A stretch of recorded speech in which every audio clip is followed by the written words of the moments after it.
Good morning, West End Church. It's a real pleasure to be here with you this morning. Usually here at West End, I might be behind the scenes sometimes in your communications. And so it's wonderful to worship with you and to share with you this morning. Will you pray with me? Gracious and loving God, you give us a lamp to light our path. May we find all the cracks and the crevices in the path, what seeps through, giving us life. May the meditations of my heart and of all of our hearts, the words that come from my mouth, be acceptable in your understanding. Amen. So growing up in a Midwestern city, I never really knew what crystal clear, fresh spring water tasted like.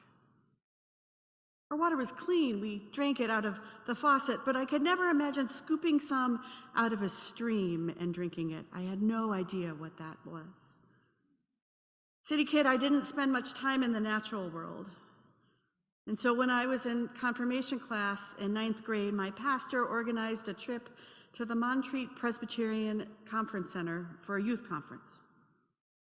Montreat's in North Carolina, in the middle of the mountains. It is stunningly beautiful. It was the first time I was part of such a large group of Christian kids, and as a Protestant who was also starting Catholic high school, I was immersed in questions of faith. I was hoping that it would be here that I would meet peers as curious as I was. One day, a group of us decided to what we then called hike in the woods. It was, of course, a nice little walk in actuality. And we walked uphill a few minutes and came across this opening into a stream. We went in up to our ankles and the water was freezing cold. I had this urge to lie down despite it being so cold. For those I was with told me that the cold would do something. It would change your body chemistry somehow. It's actually really refreshing. At this point in my life, to be honest with you, I was carrying so much spiritually, emotionally, physically. I didn't fit in much of anywhere, and I was full of teenage angst. And with that came depression and anxiety that I didn't have the words to call that. I didn't have many places to go where I felt known. But I have this memory of lying in that water, crystal clear and freezing, running over me, wetting my clothes, moving through every crevice of my body, and then looking overhead to a break in the trees, and a singular bird flew through and perched on branches, and we locked gazes. I sat up, freezing yet exhilarated, and scooping up the water, I drank it from the cleanness of having filtered itself over and under rocks and sand. It was so delicious. It's like I was baptized by the earth that day. I knew what it was to be known. I knew for a brief moment that there was something larger than me, that all the anxiety and depression I was carrying around, in the end, it wasn't permanent. Because for a moment I didn't feel it. For a moment I was free, and so I knew I could get there again.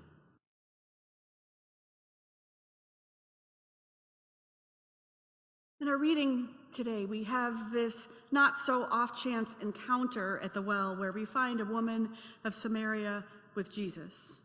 The text put it kindly, they do not share things in common. Biblically, there are stories after stories about what happens at wells. They are a place for marriage proposals and important family business. Important things happen at the well that keep the lineage of biblical characters at play. And here we are at the well with two people with opposing lineages, where they did not hold things in common. Jesus and the woman, how I wish I knew her name. They are here, and as far as we know, they are alone, all in the bright sun of the day.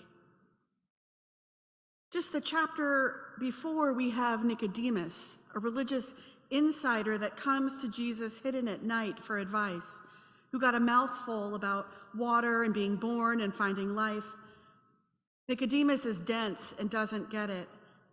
The insider has no idea really what following Jesus is all about. So we have this in contrast with the woman and the light of day.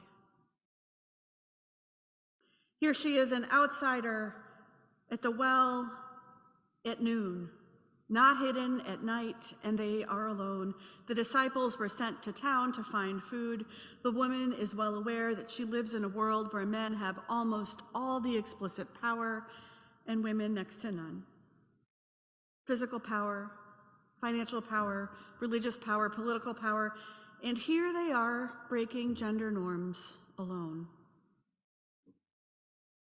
Jesus tells her to give him a drink, and she basically tells him to go make his own damn dinner. We aren't supposed to be talking, she says to him, for you know better, Jesus. She is not coming to him with stupid questions like Nicodemus does, but instead was there at the well, tired, and she approached to draw water. She sees him tired, cranky, hungry as he's waiting for his meal without a bucket to draw, and Jesus can't help himself when she speaks the truth about their differences. They engage in a tete-a-tete about water and where it comes from and what it's like, not unlike Nicodemus, but different.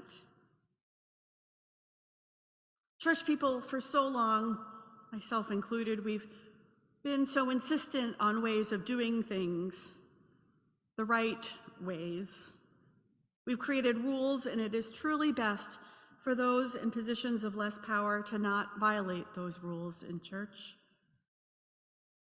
So she says to Jesus, these are the rules. Don't mess with them. Messing with them messes with me. To build on Pastor Will's important sermon from last week, gender rules are not new, and the church has had a mighty hand in creating and enforcing them, taking them to new depths.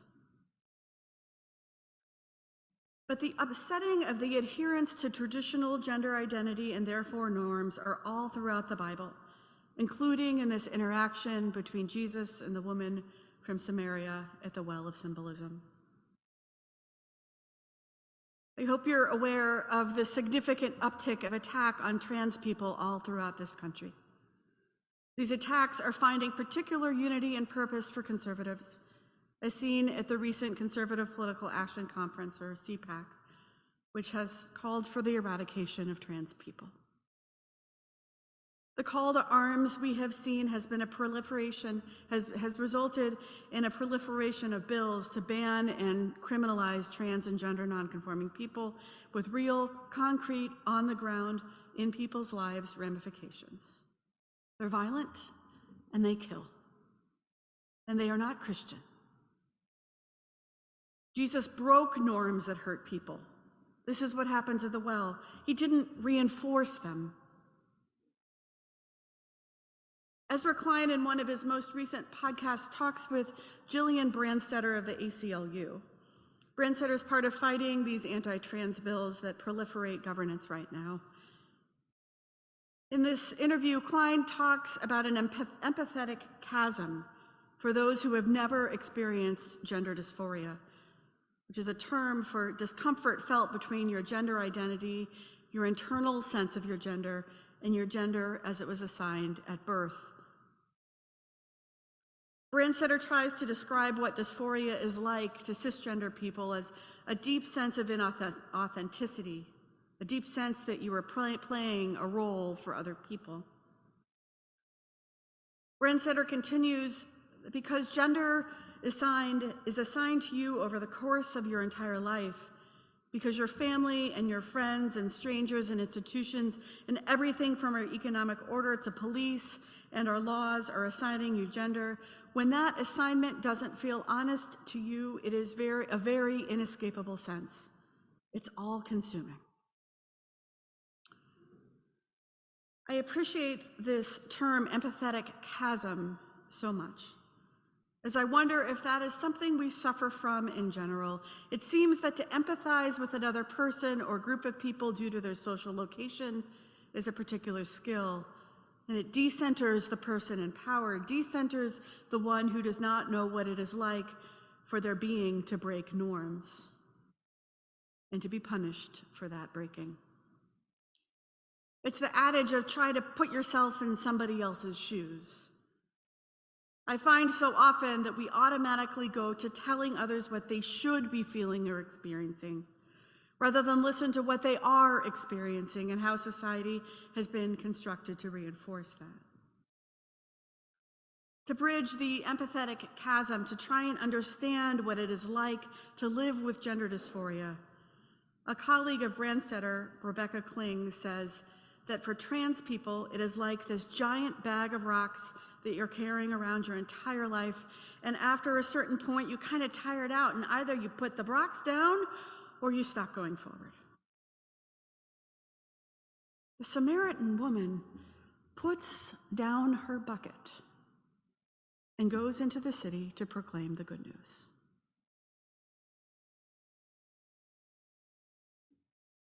Listening deeply to bridge the empathetic chasm is what we are called to as Christian people. Empathy is how we must engage in biblical interpretation. When we approach texts from so many years ago in a context that we know so little about, it is important to ask questions of the texts and not assume.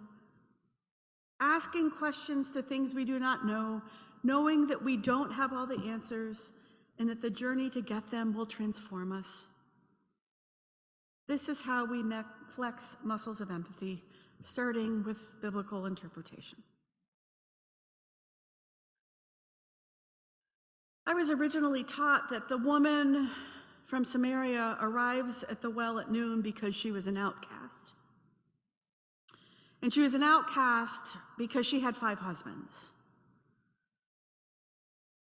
But scholar Amy Jill Levine says that she could be there at noon, not because she's an outcast, but because she might have simply just run out of water. We don't actually know. And yet the patriarchal interpreters of the Bible have said, aha, she is for sure an outcast. She had 5 husbands. We don't know why she had 5 husbands.